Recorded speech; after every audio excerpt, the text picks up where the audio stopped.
And today's vocal tip is something rarely talked about, but it is, minor distractions can cause major mistakes in a performance, right? And so I'm going to talk about wardrobe malfunction. Oh my gosh, right? So, and you guys, it's not just for women. We might have more pieces to the puzzle, but it's for men too. So I'm going to start with shoes. Okay, singers. Have you ever had a really tight, horrible feeling pair of shoes and you're trying to sing, you're at this place, there's a million people out there, and your feet are killing you. You know, you can't do it. So let me talk to you about shoes. Again, today's vocal tip is wardrobe malfunctions. Get rid of them. And how do you do that? Well, minor distractions can cause major mistakes in your performance. So how do you get rid of wardrobe malfunctions? Get over that you love these shoes when they hurt your feet, okay? Or if you're absolutely in love with these shoes, wear them around the house. Break them in, okay? And that's what I'm going to say about a new outfit. You might be real excited about a performance and you bought this really awesome new outfit.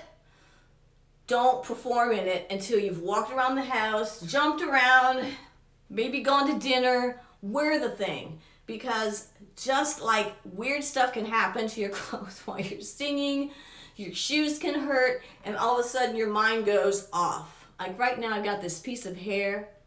Now if I were performing, I wouldn't necessarily see myself. But if I'm doing camera work and I've got this piece of hair, seriously, we are multifaceted people, and you know, we can be crazy over little minute things.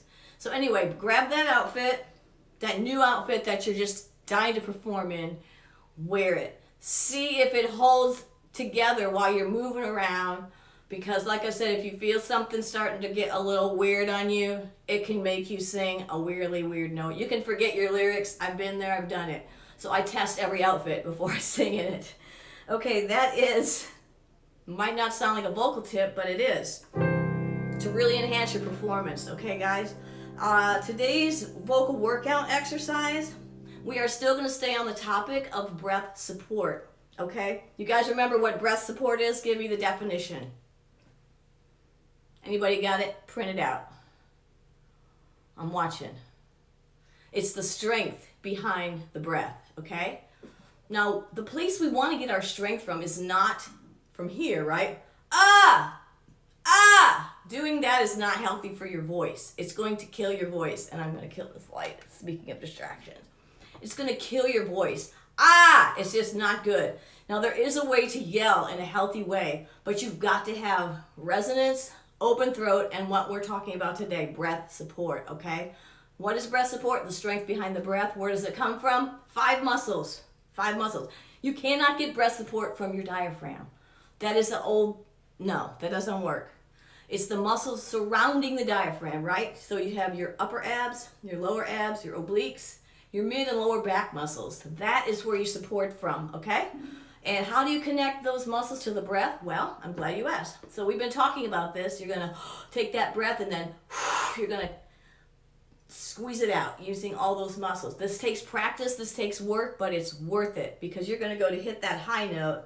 Like I'm just standing here and I want to hit this note. Let's say I'm singing that old song, You Make Me Feel Like a Natural Woman. That thing it's really rangy. So if I want to go like, you make me feel, I'm not like going to just kind of try to scream that note out. I'm going, you make me feel, you make me. I'm doing that from these muscles here, okay? So today's exercise is a little more advanced. This is exercise 2. And you're going to find on my YouTube channel all 4 exercises from the first 4 weeks of these episodes. Right now we are on our 2nd week, right? So we are at, the first one was, remember that? Where we take our breath and connect, get the breath all the way up here, all right? Let's do this one. It's a little faster. A few more notes for you. The trick is not to try to use your neck muscles all the stuff that we normally easily can sing from because that's how we speak, right? Singing takes a whole other set of muscles. It's really, really important, okay? So it goes like this. I'm just gonna start a middle C for us, and we're gonna go. Here we go. Remember I said you can do this if you need to. Do this. And I'm really apologizing to the Facebook folks because the lighting's really crazy today. So sorry. Now if your lips go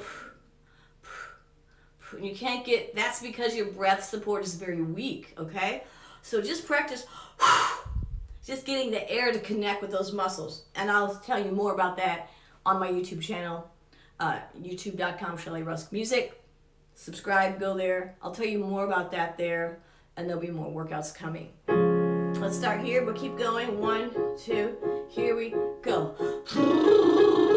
Go on up.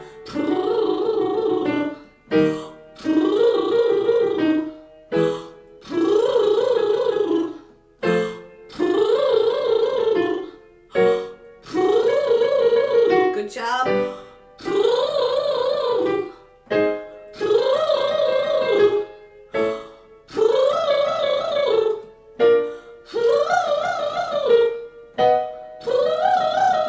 Again, as you get into the upper register, make sure you're not singing in your throat, but blowing air and getting the notes into your lips. I see a question from Presson. How to get rid of nasality? What should I do to sing with ease? Okay, so that is in my resonance and open throat series, which will be after breathing, coming up. But singing with nasality has to do with a flat, soft palate. And when we speak, our soft palate is lower than it needs to be to sing. So I have a whole soft palate lifting workout to help people get more beefy sound and also get rid of nasality. So I will hit that. That's coming up. Okay, guys.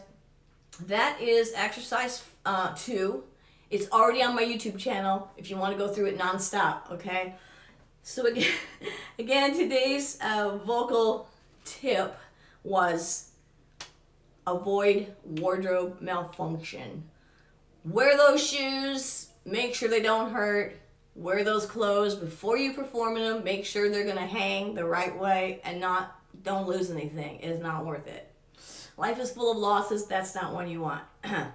And then the exercise is, again, a breath support exercise. Thanks for joining me. More to come. Again, go to my YouTube channel where I elaborate even more. But breath support is one of the 3 parts to breathing that we'll be working on. All right? Breath support is the strength behind the breath. Breath control is managing the breath, being able to sing long phrases, get louder and softer and have really good control. Okay? And then breath capacity. How do I get breath capacity? How do I make my lungs flexible, keep them flexible so that I can get those big breaths on demand fast, okay? We will talk more about that. Meanwhile, if you're not doing some cardio, you need to do cardio of some type in order to be have good singing, breathing for your singing. Singing, breathing for your singing. Singing, breathing. Anyway, you know what I'm saying. You've got to have that. So get some cardio going, and like we talked about last time, drink plenty of room temperature water. You can go back and watch episode 1. I talk about how to hydrate, what to drink, what not to drink, what not to eat. And I apologize. I realized when I started this, I didn't realize when I started this program on Mondays that Sunday night was the night when I eat junk food. So I wake up on Monday morning so dry. So yeah. The day or night before you have a nice performance, don't eat a bunch of crap because it just dries you out, okay? So take care of yourselves. It's awfully good to see you here, and visit my YouTube channel. Any other questions? Oh, how much running and workout?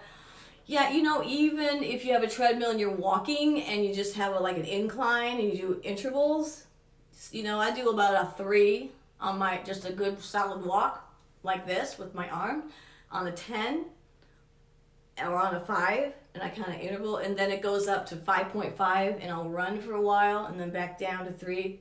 that's fine. You don't need to, go really, really fast. It depends though on you. Some people love to run. My knees don't like it, so I take it easy. But yeah, that's plenty. I do that almost every day. I take usually one day off, and also bike riding, right? And I will get more into that when we do breath capacity. So that's coming. Thanks you guys for hanging in. And I'm looking to see if there's any more questions. Yes, in yoga we call that allowing the muscles to hug and support you. Very good. Yes, Jen. I've got several students that do yoga, and they're really good at breathing, at abdominal breathing. It really helps. So, all right, thanks for joining, guys, and I'll see you next week. Bye.